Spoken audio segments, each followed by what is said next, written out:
we've got ESPN's ranks of WNBA players right now. And Caitlin Clark is really high.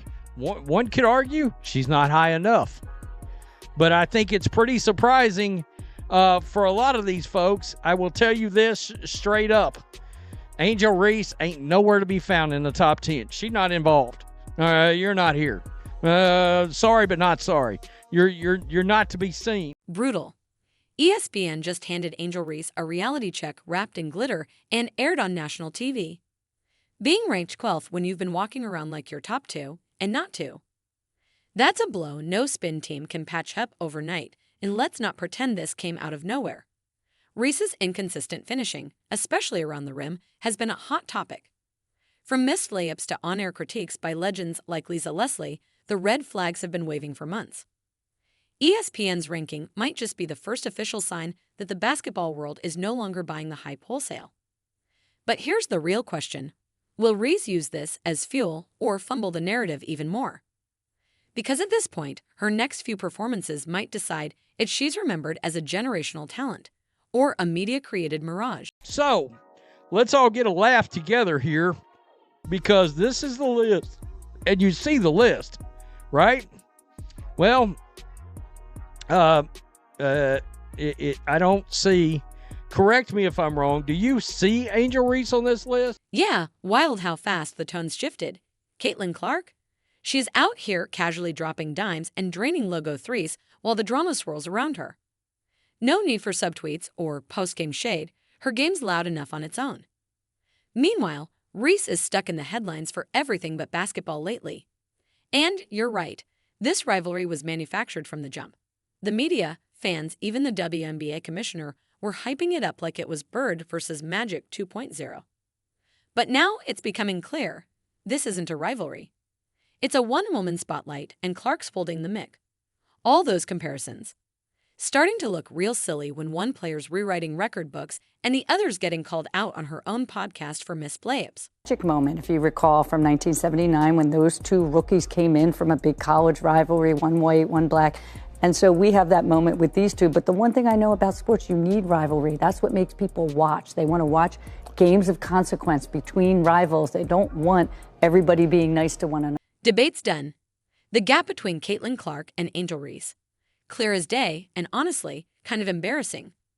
Clark's out there cruising, breaking records. Reese, probably doom-scrolling through mentions, trying to spin the story. Let's call it what it is. Reese had the hype, the headlines, the talk. But when it was time to show up, she's outside the top 10, while Clark's rewriting the record books antics. No distractions, just Caitlin dominating. Okay. And lo and behold, I couldn't believe my eyes when I seen number 2. They had Caitlin Clark. I said, really? And please, spare us the but she's a double-double machine argument. Double-doubles are cute, but you know what's cooler? Actually being the reason people tune in, let's not pretend. ESPN used to act like giving Clark her flowers would burn their keyboards. That anti-Clark energy was loud. But guess what? Even they couldn't keep it up. Because at the end of the day, she is the needle. Period. You know, a lot of people say that Caitlin Clark moves the needle. That is wrong. She is the needle. She dictates. We all know what she's done on the floor. It's history, right? But off the floor, my goodness. The numbers don't lie. The stats don't lie. And now, the rankings finally don't lie either. Meanwhile, Angel Reese fans are out here squinting at that list like it's a magic eye poster, scrolling down hoping her name pops up like an Easter egg. Hate to say it, but 12th place ain't face of the league energy. It's like showing up to a VIP party thinking you're the main attraction, only to end up stuck in line while Caitlin Clark is already inside, owning the spotlight like she built the place. The Clark haters really gave it their best shot, spinning every angle to make it seem like Reese was in her league. But now silence. Crickets, honestly. It's kind of peaceful without all that noise, isn't it? Angel Reese is the most unskilled basketball player in the history of basketball, in my opinion. She has no skills. She has energy, she has an attitude, she'll rebound you the basketball, great. Nothing else. She has not, she's got self-awareness. She knows that she's not a very good basketball player. That's why she spends so much time half naked and taking pictures and promoting things that have nothing to do with basketball. And let's not even pretend this conversation would sound the same if the roles were reversed. Imagine if Caitlin Clark landed at 12 while Angel Reese was chillin' at number 2. The internet? Exploding. ESPN? Running back-to-back segments like it was breaking news. Reese's fans? Poppin' champagne like she just brought home a WNBA title. But now that Reese is sitting outside the top 10, suddenly the rankings don't matter. Oh, now ESPN's list is flawed and biased. Convenient, isn't it? Funny how that energy always slips when the scoreboard doesn't say what they want. If we did go off of how much winning Caitlin was doing, how she was contributing to winning, and then going off the viewership and all that, oh yeah, for sure. I think Caitlin should have won. The reality? Rankings do matter, especially when you've built your entire persona around the idea that you're the reason people tune into women's basketball. And Caitlin Clark? Sitting pretty at number 2, though let's be real, she's probably deserving of that number 1 spot. But here's the thing, she doesn't need to top the list to prove she's the foundation of women's basketball. She's already done that with record-breaking performances, packed arenas, and jaw-dropping highlights. This ranking, it's just confirmation of what everyone already knows. Meanwhile, Angel Reese. Yikes. And now she knows it to the point that even when she's on the basketball court, she's aware, like, this ain't really my thing. Let me get this hot potato out of my hand and to somebody that knows what they're doing with it as soon as possible. You got to see this clip. This is a 3-on-3 basketball game. Angel Reese strips a player at one end, runs down court with the basketball, 3-4 steps ahead of everybody, has an easy layup, and throws it to the girl behind her. What's even funnier, ESPN must have finally caught up with reality. Caitlin Clark has become undeniably the face of the game. Remember last season when, for reasons that made absolutely no sense, ESPN actually ranked Angel Reese above Caitlin Clark on the rookie list. Above the same Caitlin Clark who was out here breaking records like it was a side hustle, pulling up from the logo and making defenders second-guess their life choices. And what was Reese doing? Vibing. And this is ESPN's list, y'all, not mine. So don't be chirping, getting mad if your fave isn't at the top. So at number 1, we have Cameron Brink. Number 2, Angel Reese. Number 3, Kate Martin. 4, Rickea Jackson. 5, Julie Vanloo. And 6, Caitlin. The truth is out. Caitlin Clark isn't just great, she's a generational talent. Meanwhile, Angel Reese. Maybe less talking and more hooping. Sure, she grabbed some rebounds, but outside of that, it's been a lot of missed shots, weak defense, and an offense that's been lacking. Yet somehow, she earned a Rookie of the Year vote despite her struggles. Now, the experts are finally catching on. Maybe they watched the games or stopped buying into the hype.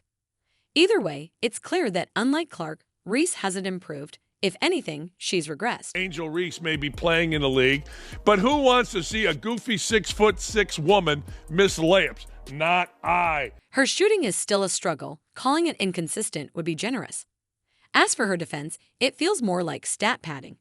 Just enough effort to fill up the box score without making a real impact. And don't even get me started on her offense. If her jumper had a personality, it would be shy, unreliable, and nowhere to be found when it matters most. Number 2 player in the entire league, not on the Olympic team. Just pointing that out. And of course, you did have some haters. Please, Clark is not better than Stewie, Fee, or Inescu. Clark is not better than Stewart. They glazing Clark is not better than Inescu, blah, blah, blah. No matter what Caitlin Clark does, she's going to have some haters out there. It's just they're losing their minds over all the people that have either been traded for and signed or signed for the Indiana Fever right now. And, of course, it looks like a powerhouse of a team. This is exactly why last year's ESPN ranking was so baffling. They really tried to convince us that Angel Reese was better than Caitlin Clark. Seriously, what were we watching? Caitlin was out there leading her team, rewriting WNBA history books, and casually pulling up from the logo like it was part of her warm-up routine. Meanwhile, Angel was grinding out the most painfully average double-doubles you've ever seen. Numbers that looked decent on paper but meant nothing when you actually watched the games. Now, after months of excuses, overhyped debates, and keyboard warriors defending her every misstep, the truth is impossible to ignore. Angel's game just isn't it. And the more she plays, the more obvious it becomes. Asia number 1, Caitlin number 2, Brianna number 3, and now we really have Brianna over Nafisa in terms of projections going into next year. Stop.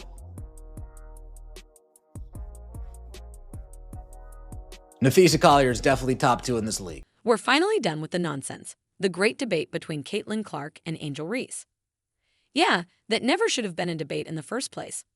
The record is officially straight. Caitlin Clark is that girl and Angel Reese is just there. Clark is redefining the game, breaking records, draining logo threes with ease, and making defenders look like they're stuck in slow motion. The best part? She does it all while Angel and her crew sit on the sidelines, throwing shade like it's their full-time job. Someone should probably tell Angel that trash talk is only cute when you're actually backing it up. Otherwise, it's just noise. There is no individual who has benefited more from the Caitlin Clark effect than Angel Reese. That's my hot take. Think about it. From going up against her, playing her in college, taking on that villain role, going into the league at the same time as Caitlin Clark, everything that she's said and done on social media or in post-game press conferences, she is a star because of Caitlin Clark. She would not be a star if Caitlin Clark weren't a player. She'd be just as good a women's basketball player. She'd have been picked high in the WNBA draft and would still be a good player. Yep. But she is a star because of Caitlin Clark. She would be a star in women's basketball circles. Well, that's not what I mean, though. Yeah, no, she is a star in the... And then there are the Angel Reese fans living in denial. They'll defend her like her game is flawless, all while ignoring the missed shots and lack of real impact. When someone points out the truth, they cry hatters. But it's not hate, it's just reality. Meanwhile, Caitlin Clark is out there breaking records, putting up 30-point games like it's nothing, and bringing in more revenue for the league than entire teams. Angel Reese, she's just there.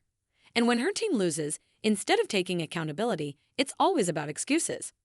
Maybe, just maybe, it's time to look at the bigger picture.